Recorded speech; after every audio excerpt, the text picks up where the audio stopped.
أعوذ بالله من الشيطان الرجيم. ശപിക്കപ്പെട്ട പിശാചിൽ നിന്ന് അല്ലാഹുവോട് ഞാൻ ശരണം തേടുന്നു. أفرأيت من اتخذ إلهه هواه وأضله الله على علم وختم على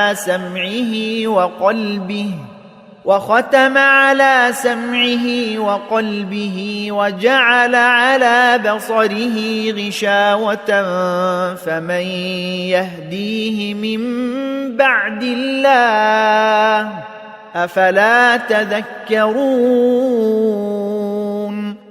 എന്നാൽ തന്റെ ദൈവത്തെ തന്നിഷ്ടമാക്കിയവനെ നീ കണ്ടുവോ?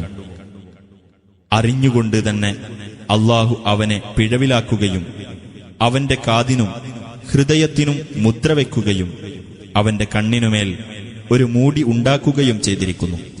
അപ്പോൾ അല്ലാഹുവിനു പുറമെ ആരാണ് അവനെ നേർവഴിയിലാക്കുവാനുള്ളത് എന്നിരിക്കെ നിങ്ങൾ ആലോചിച്ചു മനസ്സിലാക്കുന്നില്ലേ?